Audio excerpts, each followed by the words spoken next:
Bonjour à tous, l'art de lire, c'est du bonheur. Je suis très heureux d'être justement avec mon invité Michel Debussy à Auteuil-Autouillet en Normandie. C'est un bonheur. Merci beaucoup Michel. Merci de m'inviter. Oh Voilà. ben ça me fait très plaisir. Et puis comment vous allez? Bah, très bien, très bien. On Voilà, est- il fait beau en Normandie, c'est bientôt les vacances, Ça je termine un futur livre, enfin, tout va bien. Voilà. Ça, on va le dire justement. Donc, Michel, vous aimez la Normandie, c'est un peu normal, parce que vous êtes normand, vous êtes né à Louviers. Mhm. Alors, quel souvenir gardez-vous de cette enfance, justement? Moi, alors c'est vrai que je suis né à Louviers, mais c'est parce que la clinique se situe à Louviers. En fait, j'ai Clinique de grandi- la Ravine? Ouais, voilà. Voilà, nous avons le même point de vue. Voilà, donc Pareil. on est nés On tous est- les deux à la Ravine. Voilà, Tout voilà. à fait. Et en fait, j'ai grandi au Manoir-sur-Seine et ensuite à Pont-de-l'Arche. À Pont-de-l'Arche. Donc voilà, donc ils sont. Et effectivement, le vrai souvenir que j'ai, je le dis souvent, c'est ce mélange qu'on retrouve dans cette vallée de l'Eure, cette vallée de l'Andelle, cette vallée de la Seine, ce mélange entre l'histoire, parce qu'on voit bien, on a Giverny à côté, on a des manoirs, on a des comment dire, des bâtisses extraordinaires, on a des abbayes, j'ai grandi à côté de l'abbaye de Bonport par exemple, et à côté il y a des usines. Enfin, moi, mon enfance, c'est, pour ceux qui connaissent, à Licelle, à l'époque c'était la SICA, Tout à fait. mon père travaillait dans une aciérie, les papeteries, etc. Donc moi, mon enfance, c'est ce mélange d'abbayes, de châteaux et d'usines. Et je pense que mon univers de roman, c'est un mélange des deux. C'est-à-dire à la fois, tous mes copains étaient des fils d'ouvriers, tout le monde travaillait à l'usine, et à la fois on allait se promener, on prenait le vélo pour aller dans les forêts, dans les châteaux. Donc voilà, donc c'est ce mélange-là qui est très étrange dans cette vallée de la Seine, qui est à la fois, ou de l'Eure, hein, Oui. qui est à la fois très touristique, très jolie, Très et à la riche. fois très ouvrière, très industrielle, très industrieuse. Et voilà, et donc ça se trouve très chouette. Enfin, je pourrais parler des heures, mais juste petite anecdote Oui, que j'adore justement. raconter par exemple sur Giverny, quand Claude Monet crée le bassin Nymphéa, il crée le rue de Lepte pour créer son bassin. Et en fait, il y a un teinturier, enfin un créateur d'amidon qui veut créer une usine à Giverny. Et donc, comme il est comme très connu, Claude Monet va écrire au préfet pour dire hors de question qu'il y ait cette usine à Giverny. Alors que le gars avait créé quand même une cinquantaine d'emplois et tout. Et donc on voit bien qu'il y a déjà cette opposition entre ceux qui veulent créer du travail et puis le côté artistique, culture, voilà. Et donc je trouve que ce mélange dans la région, ça va toujours habiter. Voilà, c'est à la fois la culture, la richesse, le patrimoine, et d'un autre côté, des gens qui bossent et des gens qui peuvent être très loin de cet univers culturel. Cet univers Ouais. culturel et Ouais. qui est très riche Et en ça, tout c'est cas.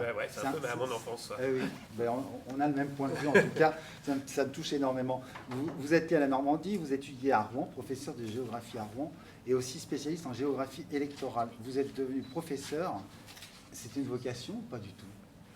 En fait, oui, moi, quand j'étais en terminale, voilà, j'étais d'une génération qui rentrait à la fac sans trop savoir ce qu'on allait faire plus tard.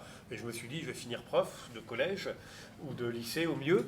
Et puis, il se trouve que j'ai continué, que j'ai trouvé la fac sympa et que j'en suis jamais sorti. Donc, je me suis retrouvé prof de fac. Je me dis, c'est plutôt sympa. Alors, en fait, j'ai fait une thèse et voilà, donc... je pense oui que prof c'était plutôt une vocation, en tout cas quelque chose auquel mes études me conduisaient. Et voilà, mais pas forcément d'être prof de fac et d'être chercheur à l'université. Ça, avant de rentrer à la fac, je savais pas qu'on pouvait y rester toute sa vie, quoi.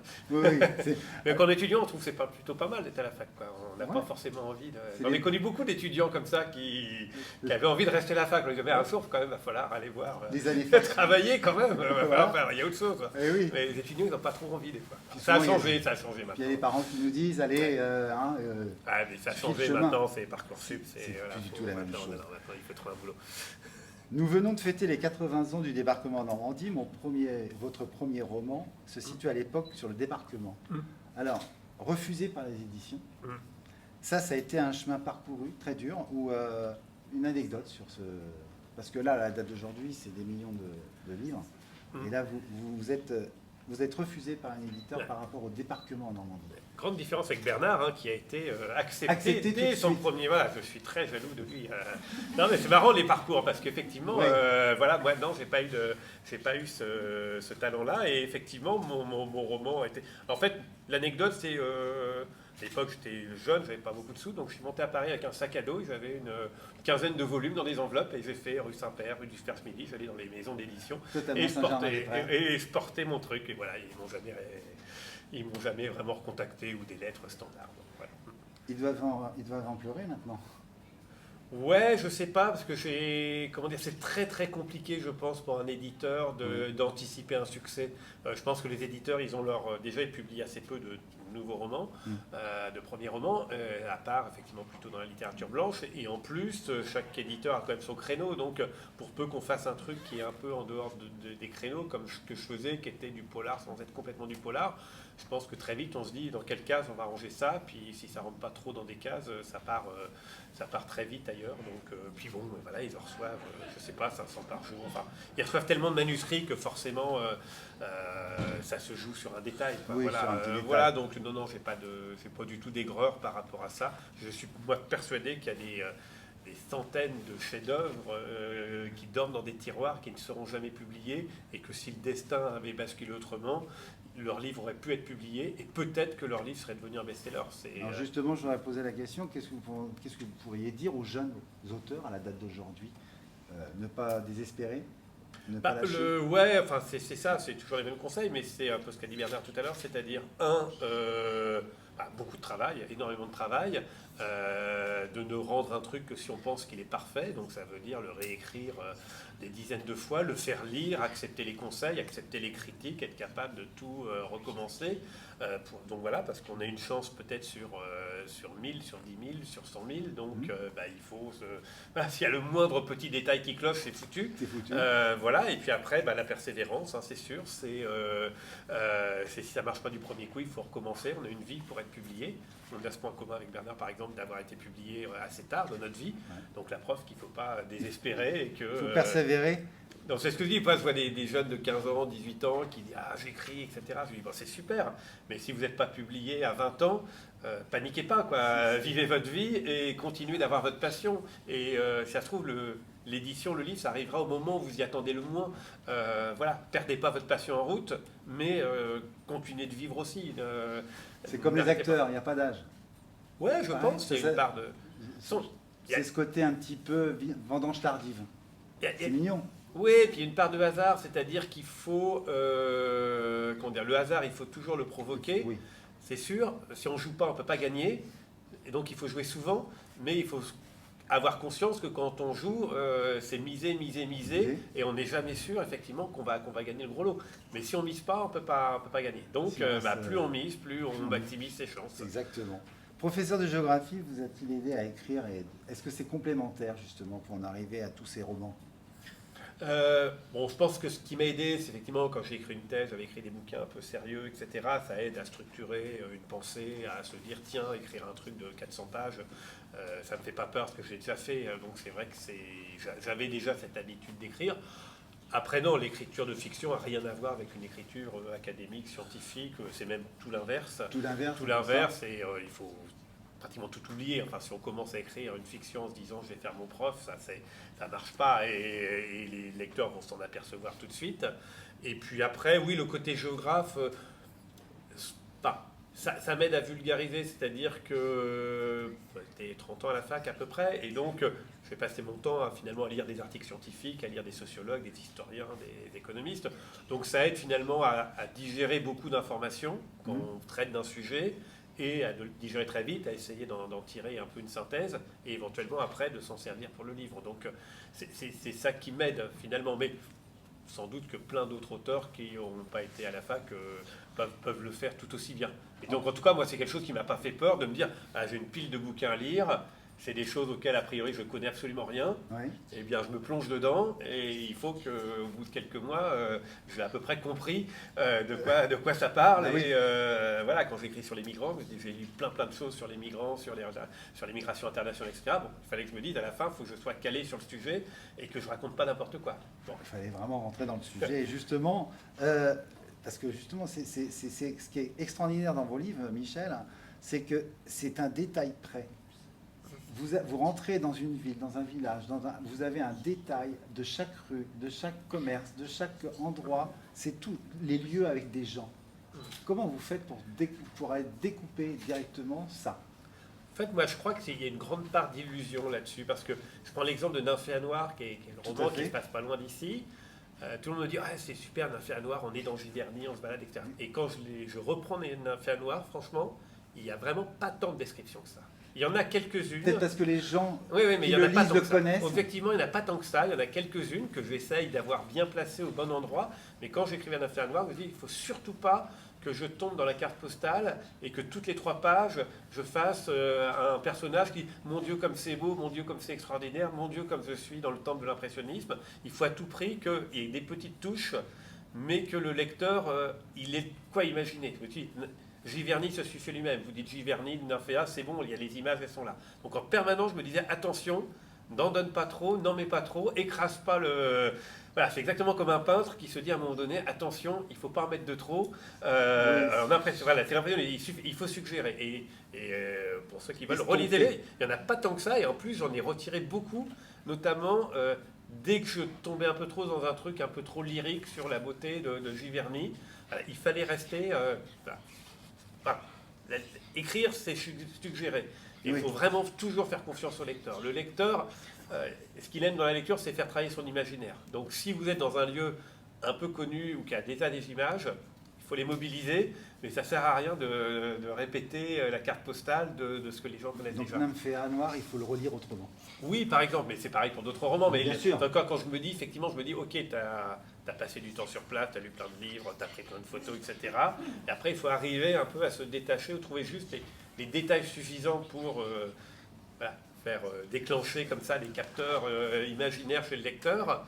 Mais voilà, mais une nouvelle fois, si on en donne trop et qu'il y a 4 pages de description, c'est fini en fait. C'est le guide touristique de l'office touristique. Oui, exactement, et le lecteur va... Enfin, je pense que le lecteur va pas assez imaginer son truc, quoi. Alors justement, il y a une chose qui me plaît beaucoup dans vos livres, vos romans, vous évoquez la chanson française. Ça c'est important, comme Mourir sur scène avec Dalida, Mourir sur scène, Maman a tort avec Mylène Farmer, Le temps est assassin de Mistral Gagnant, Renaud. Enfin, on peut parler d'Alain Bachung, de Charlie Couture, de Jean-Jacques Goldman, enfin... C'est impressionnant. Pourquoi? Alors là, dans Mon cœur a déménagé, c'est Si Maman Si. C'est impressionnant. Pourquoi ces chansons doivent correspondre au livre? En fait, c'est arrivé au hasard. Hein. C'est un pur hasard. C'est-à-dire, le premier, c'était Un avion sans aile, qui était effectivement comme Un avion sans aile de Charlie Couture. Et dans ce roman, je parle de la chanson qui a un rôle important. Et du coup, après de longues discussions avec mon éditeur, on a fini par se mettre d'accord et dire que ce serait effectivement le titre correspondrait à la chanson. Voilà. Et donc du coup, comme Un avion sans aile a eu du succès, on a associé finalement mon premier roman à succès avec une chanson française. Et c'est un peu ce qui a déclenché le fait que sur d'autres titres, j'ai gardé un petit peu cette idée qui n'a pas été systématique parce que Nymphéa Noir non. Et puis après, petit à petit, quand c'était possible, j'ai gardé cette idée d'essayer de tirer effectivement une parole de chanson. Voilà, bon, fan de ces chansons françaises à la fois? Ouais, après je suis pas spécialement fan de France Gall par exemple ou de je sais pas de Mylène Farmer ou autre, mais c'est plus la phrase, la musicalité. Par Mon cœur a déménagé, je trouve que la phrase est jolie et puis bon, on l'a entendue quelque part et puis donc oui, ça nous parle. Ça nous voilà, il y a une espèce comme ça d'illusion de l'avoir entendu quelque part. Voilà. Okay. Puis après, bon voilà, c'est devenu une sorte de rituel, de jeu, de rituel. Après, c'est vrai que quand je l'ai fait au début, j'étais pas le premier, hein, il y a des films de Battre Mon cœur s'est arrêté, oui. il y a un certain nombre comme ça de faire, mais c'est vrai que c'est devenu aujourd'hui plus courant. Peut-être aussi parce que la chanson française, c'est quand même en grande partie les poètes d'aujourd'hui. Enfin voilà, c'est la poésie qu'on écoutait avant, aujourd'hui on l'a par rapport aux chansons, on va dire aux grands paroliers, et du coup ça permet de mettre une forme de poésie comme dans mes textes. C'est vrai que dans mes livres, souvent j'essaye de glisser aussi des chanteurs que j'aime bien ou des petites citations que j'aime bien. Oui. Et alors vous avez un succès littéraire, vous conduisez à être adapté en télévision. Comment ça s'est fait justement, ces romans qui font l'objet de nombreuses adaptations? Alors, en fait, c'était Maman a tort sur France 2 en 6 épisodes, Un avion sans aile sur M6, 4 épisodes, Le temps est assassin sur TF1, 8 épisodes. Comment vous vous êtes retrouvé à accepter en fait ces téléfilms? Ouais, là ils sont en train de tourner Rien ne t'efface là pour TF1, là ils terminent le tournage, donc ça sera à sortir sur TF1, je pense, l'année prochaine. L'année prochaine. Ça s'est fait assez naturellement. C'est-à-dire quand vous êtes un auteur et puis qu'on vient vous dire il y a une chaîne qui veut adapter le roman en série et que ça va être vu par 3, 4, 5 millions de spectateurs. On dit pas non. On dit pas non. Enfin, moi, j'ai pas du tout de snobisme par rapport à ça. Je suis très très content que des tas de gens qui n'ouvriront jamais un livre vont découvrir une histoire que j'ai inventée en la regardant à la télé. Non, ça me va très bien. Et c'est formidable que les romans deviennent autre chose. Après, sans détailler, mais la règle, c'est qu'une fois qu'on a choisi le producteur, éventuellement qui nous donne quelques idées de réalisateurs, etc.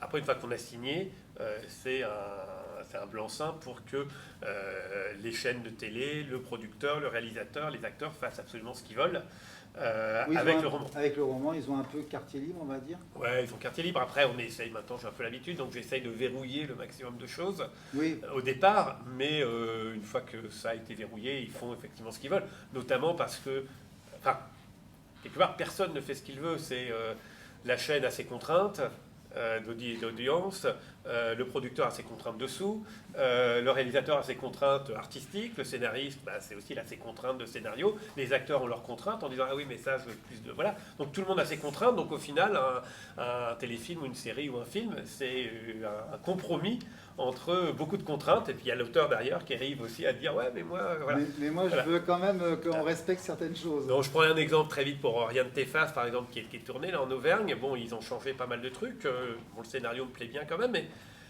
ils changent toujours tous les prénoms. Ça c'est un truc qu'ils font à la télé, c'est qu'ils n'aiment pas les noms des romans et souvent ils changent les noms. Surtout quand moi j'ai des noms un peu bizarres. Donc, et là par exemple j'avais un des héros de Rien de t'efface qui s'appelle Nectaire, c'est son prénom. Et il voulait virer Nectaire en disant non mais Nectaire on va l'appeler Jacques ou Paul ou Et là je me suis bagarré en disant Nectaire j'aime bien, on peut le garder, ça donne un côté original, ça caractérise mon personnage. Oui, et puis il faut garder mais le respect. Donc là j'ai réussi, j'ai gagné, Ah, je me suis battu, j'ai gagné. Bon, ils se sont dit voilà on va lui laisser son Nectaire, il va être content, il va pas nous embêter. Qui va jouer Nectaire alors? Eh je sais pas, je dois pas le droit de lui dire. Voilà. Prochain épisode. Voilà. Sur les lieux de tournage, vous y allez? Ouais, j'y vais une journée histoire de passer, mais en fait, on a l'impression d'être. Poussez-vous, hein, voilà. Poussez-vous. Non, qu'est-ce que vous faites dans le décor là, monsieur là-bas? Non, c'est parce que je surveille Nectaire. Oui, non, mais c'est ça. Non, mais voilà, il y a plein de gens qui travaillent. Il y a une quarantaine. Ce qui est impressionnant, c'est qu'il y a effectivement une équipe, une cinquantaine de personnes qui travaillent. Tout le monde est occupé. Donc non, c'est bien d'aller voir pour saluer tout le monde, mais c'est vrai qu'on se sent complètement spectateur. Oui. Quoi. On n'a rien à faire sur le tournage. Quoi. Ce qui est extraordinaire, et ça je le dis souvent, des fois il vaut mieux lire le livre avant d'aller voir le film. Je trouve que c'est plus... Parce que quand on lit le livre, on s'imprègne, et quand on regarde le film, souvent il y a des petites choses qu'on ne va pas montrer. Est-ce que vous êtes d'accord avec ça? Oui, après, il n'y a pas de règle. C'est évident que même une adaptation en 6 épisodes, par exemple, réduit beaucoup par rapport à la richesse d'un roman, qui a beaucoup plus de détails, où vous avez beaucoup plus de monologues intérieurs des personnages, vous avez toute une dimension de second degré, etc., que généralement il n'y a plus dans les séries. Donc bien sûr, oui, l'intention de l'auteur est beaucoup plus forte dans le roman. Mais après, voilà, une nouvelle fois, il y a beaucoup plus de gens qui vont se contenter de regarder une série ou un film que de lire un roman. Donc c'est très très bien déjà. Moi, je suis content que même mon histoire transformée devienne autre chose. Justement, en parlant de transformer, vos romans sont sortis en bande dessinée. Alors ça, c'est Mourir sur scène, on revient, sur Nymphéa Noire. Ça, c'est un pur bonheur pour les enfants aussi. Ouais, puis moi je suis pour le coup vraiment un fan de bande dessinée depuis toujours. Je pense même que la BD m'a plus influencé peut-être même que la littérature, le cinéma. C'est la BD qui vous a permis aussi peut-être d'écrire? Je pense que la façon dont j'écris dans les histoires est très influencée par la BD, l'écriture BD. Qui a des codes sur la façon de faire des ellipses, la façon de découper planche par planche, etc. Le format court qui était le mien, qui est plutôt de 50 pages. Enfin, il y a beaucoup de codes que je pense je reprends dans mes histoires parce que c'est des codes de la BD. Donc j'étais très influencé, je sais pas, par Jean Van Damme, par exemple, qui est le scénariste de 13, de Torgal, etc., que moi je considère comme un génie de la narration. Bon, voilà, donc je pense que j'ai des Blueberry, enfin j'ai intégré plein de choses. Donc je suis très influencé par la BD, donc je suis très content que beaucoup de mes romans soient adaptés en BD, puis surtout de travailler aujourd'hui avec des scénaristes de BD ou des dessinateurs de BD, qui sont plutôt des gens très talentueux et qui m'ont un peu accepté dans leur bande. Et du coup, moi-même, d'écrire pour la BD ou de dialoguer, peut-être pas d'égal à égal, mais en tout cas d'être capable de travailler avec un scénariste de BD ou un dessinateur et de lui dire ah là on pourrait peut-être faire autrement, là il y a peut-être moyen de gagner une case. Bon, enfin voilà, ça j'adore ça parce que c'est une vraie passion la BD et je pense que c'est un média enfin voilà. On peut faire tout passer par la BD. Ouais, Le message est beaucoup plus fluide. Ouais, bah en fait, on dit la BD, on pourrait dire c'est à 50% à mi-chemin entre la littérature et le cinéma, mais en fait pas du tout. Je pense que la BD est beaucoup plus proche de la littérature. La BD c'est déjà du texte. Moi par exemple, ce que j'adore quand j'écris la BD, c'est qu'en fait on a un nombre de mots extrêmement limité, donc il faut être en permanence dans la punchline, c'est-à-dire vous devez être obligé d'être synthétique. Et en fait c'est un travail de raccourci pour arriver à ce que vous exprimez en 3 phrases. Il faut qu'en une phrase vous exprimiez la même chose, donc c'est un choix du mot, il faut que ça soit ciselé. Et une bonne BD, c'est déjà un exercice littéraire extrêmement précis pour qu'on n'ait pas de gras. Enfin voilà, donc ça déjà, j'adore ça. Et puis c'est une énorme économie de mots, donc à un moment donné, toute une scène que vous avez dans un roman, vous allez la traduire dans une grande case avec un décor, avec une expression de visage. Donc voilà, donc c'est tout un jeu, mais qui reste très proche de la dimension. En fait, puis, je sais pas, on pourrait dialoguer avec Bernard, mais une des parties quand même quand on écrit un roman, il y a des tas de choses passionnantes. Moi, un des trucs qui me passionne pas toujours, c'est tout le côté, par exemple, vous êtes avec un dialogue, oui, répondit-il en prenant son café. Il reposa sa tasse. Mais bien sûr, donc vous avez toute une série de codes qui sont obligés, si vous voulez faire lire, à la fois théâtrales. Et qui sont un peu théâtrales et qui ne sont pas forcément le plus passionnant à écrire. Et c'est vrai que la BD vous permet aussi de vous extraire de tout ce qui est un peu, voilà, chant contre chant, etc. Bon, bah c'est bon, ça vous pouvez vous concentrer sur l'action, le mot, voilà. Donc, voilà, quand vous racontez une histoire, bah, la BD permet aussi de la raconter, entre guillemets, de façon très dynamique et avec beaucoup d'ellipses. Ce que le roman ne permet pas toujours de faire, parce qu'il faut que vous expliquiez des choses qui sont, comment dire, intuitives dans la BD. Vous avez une case, vous passez à l'autre case, vous avez compris, voilà. Et puis ça attire une autre clientèle, les jeunes. Bah, pas du... alors ça c'est un peu une légende quand même. Non, une légende. Non, en fait, c'est une légende. Ouais, dans le public de BD, enfin mon public de BD ou le public qui lit pas de la manga mais qui lit plutôt de la BD franco-belge telle que moi je l'ai lu, c'est plutôt un public qu'à mon âge et qui a beaucoup vieilli avec moi, quoi, et que les jeunes lisent mais ils ont d'autres BD, d'autres codes. Beaucoup de BD sans doute, de comics, enfin d'autres choses, mais non, en fait le public BD est quand même... En tout cas, vous êtes... Alors, pas que âgé, hein, mais en fait, bon... Non, on va dire un autre âge. Les vrais collectionneurs de BD, enfin, ceux qui en lisent beaucoup, qui en achètent beaucoup, c'est plutôt des gens qui ont un pouvoir d'achat, qui sont des collectionneurs depuis longtemps. Importante. Vous êtes traduit dans plus de 35 langues, édité dans de nombreux pays, Royaume-Uni, Italie, Chine, Brésil, Russie. Pour vous, c'est une reconnaissance. Comment ça s'est passé pour être diffusé autant ? Bah, en fait, on dit toujours que c'est les 5 premiers ou les 10 premiers, qui sont plus durs. Après, une fois que beaucoup de pays ont déjà accepté de traduire, en fait, les autres suivent. Oui. Donc c'est un peu ce qu'il y a un effet un peu boule de neige, jusqu'à ce que ça s'arrête. Boule de neige, c'est mieux que boule ronde. Oui, c'est boule de neige. Voilà, oui, après, bah oui, c'est très étonnant. On est super content quand on apprend qu'il y a des petits Estoniens ou des Brésiliens ou des Coréens qui lisent mes livres. C'est toujours extrêmement étonnant. C'est encore plus étonnant quand on va là-bas, évidemment, puis qu'on rencontre des gens à l'autre bout du monde qui, effectivement, ont des livres et viennent les faire signer. C'est étonnant. Il y a une différence quand vous rencontrez les gens à l'étranger et ici ? Ah, bah oui, déjà, la grande différence, je pense notamment à l'Asie, où je suis pas mal allé, c'est pour le coup la jeunesse de la littérature. Oui, parce que vous avez reçu justement en 2016 le prix du meilleur polar au Japon. Ouais, j'ai eu 2 fois. Mais souvent, j'étais par exemple au Vietnam, en Corée. Moi, je trouve ce qui m'a vraiment marqué, c'est la jeunesse des lecteurs. C'est-à-dire que vous êtes dans des pays qui sont sortis des dictatures il n'y a pas tant de temps que ça, finalement. Et donc, vous avez vraiment toute une jeunesse qui s'ouvre au polar, qui s'ouvre à la littérature, qui s'ouvre à la culture étrangère. Et ils adorent, quoi. Et là, c'est vrai que quand vous êtes, par exemple, au Vietnam, vous avez 300 étudiants qui sont à fond et qui ont l'impression que l'écriture, c'est du rock'n'roll, c'est le rock'n'roll des années 80, que ça change leur vie parce qu'on parle de polar, etc. C'est vrai que c'était rassurant. On se dit, il y a un avenir au livre et que c'est pas juste un truc ennuyeux, la lecture, et que les jeunes sont à fond parce que pour eux, avoir le droit de lire des polars, notamment des polars français, c'est une forme de liberté. Ce qu'on avait en Russie, ce qu'on a pu en Russie, Ouais, voilà, par en exemple. Russie, Mais voilà, qu'on avait, c'est ce enfin, que j'ai oui, voilà. Pareil, en Russie, on ressent ça. Enfin, dans beaucoup de pays, on peut ressentir ça. Ouais. Alors, dans un autre contexte, justement, Michel Bussy, Mon cœur a déménagé. Alors, c'est à la presse de la Cité. Vous êtes fidèle à votre éditeur. L'histoire de cette petite fille de 7 ans, confrontée au meurtre de sa mère, et la quête de la vérité obsessionnelle et bouleversante. Retour en Normandie, fresque sociale des années 90. Vous avez aussi... pourquoi cette histoire aussi en Normandie, bien précise à Rouen? Est-ce que c'est quelque chose qui vous a touché à travers quelqu'un qui vous en a raconté une partie et que vous avez romancé? C'est une histoire que j'ai depuis au moins en tête, depuis au moins une vingtaine d'années. Souvent, moi, j'ai des histoires que j'ai depuis longtemps. Donc voilà, je me suis dit assez tôt que cette histoire, elle se passerait à Rouen. Peut-être, effectivement, parce que j'ai autour de moi pas mal de gens qui travaillent dans le social, qui sont ma copine éducatrice, etc. Donc je me suis dit, c'est assez logique, finalement, qu'elle se passe à Rouen. Et puis voilà, le dernier roman qui se passait à Rouen, c'était Moët-sur-Seine, c'était il y a presque 20 ans. Et donc, comme je fais pas mal de signatures dans le coin, les gens me disaient, Monsieur Bussy, il va falloir quand même refaire un roman à Rouen, sinon on ne va plus vous lire. Voilà. Donc, on dit, ça va venir, je vous promets, il y aura un roman à Rouen. Comme vous êtes à Auteuil, on me dit, mais il va falloir refaire un roman sur la vallée de l'Eure, parce que... À Auteuil? Oui, à Auteuil notamment. Oui, oui. Enfin, quand je vais à Auteuil, on me dit à Auteuil. Quand je vais à Louviers, on me dit à Louviers. Donc, bientôt, il y aura un meurtre à Auteuil. Peut-être, je le promets, peut-être dans 15 ans, mais je suis obligé de le promettre. Donc la maison d'Yves-Montand va renaître. Ouais, voilà. C'est ça. On verra. Non, mais voilà, non, mais je plaisante, mais oui, j'avais aussi envie d'écrire sur la ville où je suis, où j'habite, et ça me faisait plaisir de le faire 15 ans après, quoi. Mais voilà. Alors, dites-nous un petit peu pourquoi le contexte de cette petite fille, en fait, parce que c'est pas facile, hein, ce cœur à déménager.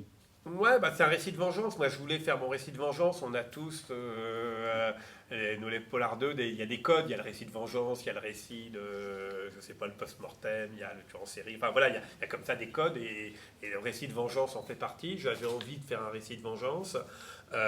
Effectivement, il y a un moment donné, ce que moi j'ai eu envie d'écrire, c'est effectivement cet enfant qui assiste au féminicide de sa mère, qui a 7 ans, et il y a la scène de crime ou d'accident, enfin elle ne sait pas, mais elle a 7 ans, elle voit des choses, et elle va vivre avec cette vengeance en trouvant un coupable et en se persuadant qu'elle doit se venger, et donc elle va à la fois être une quête de vérité, parce que évidemment les adultes autour d'elle peuvent lui mentir, la manipuler, enfin il y a tout ce jeu-là, mais elle est sur sa quête de vengeance jusqu'à effectivement Voilà, et ce que j'aime dans cette quête de vengeance, après, il y a plein de choses dans la vengeance, évidemment, Monte Cristo et autres, mais oui, c'est évidemment l'idée que c'est une petite fille qui a tout perdu, qui se retrouve dans un foyer, donc qui est au niveau de moins que rien, et elle doit changer d'identité, elle doit tout changer, se transformer en une autre, pour investir un milieu qui n'est pas le sien, et faire exploser ce milieu de l'intérieur. Et donc c'est évidemment une fresque sociale, comme les Monte Cristo, comme les Thé meurtriers ou plein d'autres romans comme ça, où effectivement on va... Voilà, une héroïne, pour le cas, doit porter un masque pour aller porter. Donc du coup, vous êtes dans des sentiments très ambivalents, puisque même si elle tombe amoureuse, en fait, elle ne tombe amoureuse que pour se venger. Donc en fait, sauf qu'elle va peut-être tomber amoureuse quand même, mais elle ne peut pas tomber amoureuse puisque elle calcule à la fois. Donc voilà, j'adore ces récits de vengeance, parce qu'évidemment, vous êtes dans la tête d'une héroïne qui est forcément ambiguë, et donc ça fait partie un peu des classiques de la littérature que moi j'avais aussi envie de visiter, quoi. Moi je trouve que c'est le livre de l'été, Michel. Oui, tout à fait. C'est le livre de l'hiver, du printemps, de toutes les saisons. Parce que là on arrive bientôt aux vacances. Moi je pense que ça serait intéressant que tout le monde le prenne, même celui de Bernard Minier. Les deux. Et puis ces deux pavés, pas lourds, c'est très bien. Voilà. Vous connaissez le questionnaire de Proust, justement. Oui, je l'ai entendu tout à l'heure. Voilà, c'est le même. Allez, votre principal trait de votre caractère. Allez, j'aime bien dire la gentillesse parce que personne ne le dit. Voilà. Personne n'ose le dire. La qualité que vous préférez chez une femme? Alors, je vais dire la même. La qualité, c'est sans doute de penser aux autres. Ouais. Et le défaut, c'est de penser à la place des autres. Donc là, la qualité de préférer chez les femmes et chez l'homme, pareil. La qualité chez un homme. Ouais. Voilà. La qualité principale chez un homme. Quand même. La qualité chez un homme, c'est d'être joueur. C'est d'être joueur. Ouais. Les hommes sont plus joueurs que les femmes en général. Vous aussi, Michel. Oui. Ce que vous appréciez chez vos amis. Comme Bernard a dit, la fidélité, exactement ça, c'est-à-dire le fait que mes amis soient restés mes amis, bien que moi j'ai complètement changé de vie, et que la plupart n'ont absolument rien à faire du fait que j'écrive, n'ont jamais lu une ligne de mes livres, et se demandent et trouvent vraiment que je fais un métier de feignant, alors que oui, vraiment ils bossent. Voilà, et ça c'est très agréable de passer des soirées avec des gens qui, voilà, on bosse derrière. Oui, voilà. qui se moquent de vous et qui, voilà, voilà. On aime Michel, on n'aime pas, voilà, c'est la personne. Voilà, ouais. Le principal défaut? Le mien? Oui. Hyperactif. Trop? Oui, trop, bien sûr. Bah oui, c'est pas facile bon, de jamais s'arrêter. Ah, c'est dur. L'occupation préférée? L'occupation? Bah hélas, je dirais l'écriture quand même. Hélas, oui. Enfin, hélas, je sais pas hélas, mais oui, c'est un peu... forcément, ça prend beaucoup de temps, y compris par exemple sur la lecture aujourd'hui, où il faut que je me discipline pour lire, parce que lire, c'est prendre du temps sur l'écriture aussi. Allez, quel arbre vous admirez le plus? Ah, l'arbre. Alors j'ai pensé, mais j'ai pas eu le temps de réfléchir. Qu'est-ce que je pourrais bien aimer comme arbre? Un seul pleureur. Un seul pleureur? Ouais. C'est beau un seul pleureur. C'est beau, c'est triste et tout. C'est près d'une rivière, c'est beau.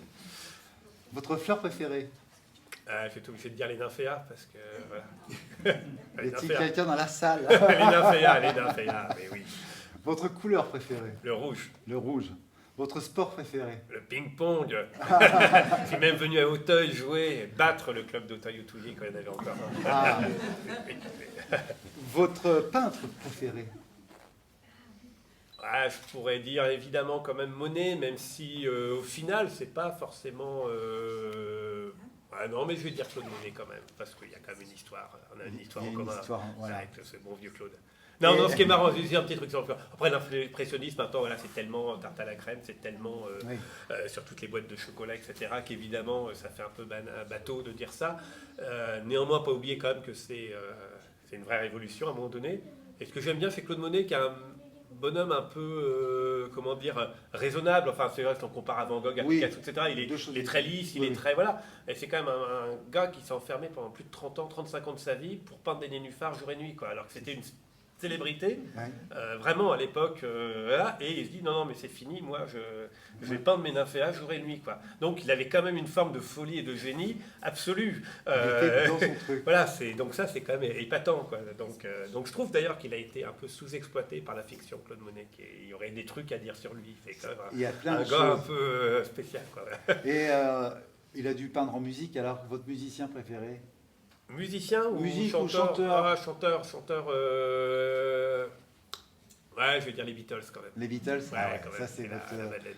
C'est la Madeleine. C'est votre Madeleine. L'acteur ou l'actrice que vous préférez?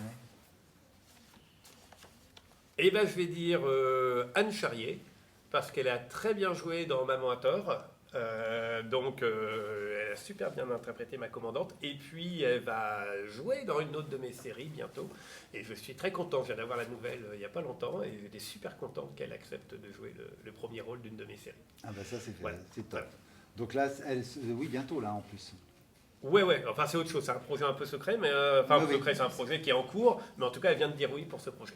Voilà. Je suis au courant de ça. Mais Festival du film romantique de Cabourg, on ne pouvait pas louper, donc on a quelques petits indices. Le son que vous détestez?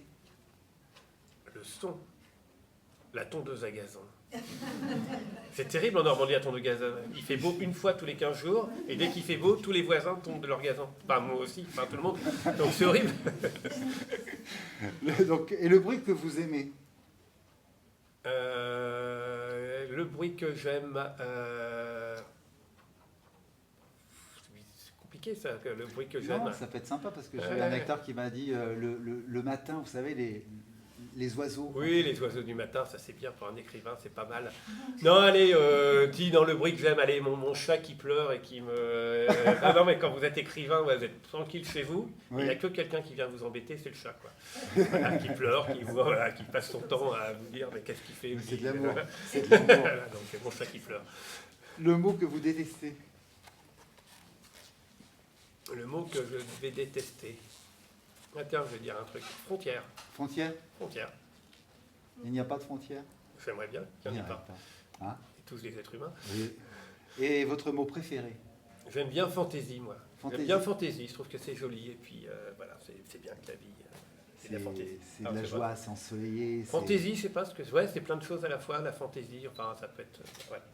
Le métier que vous n'aurez pas du tout aimé faire. Plein. Qu'est-ce que j'aurais vraiment pas aimé faire?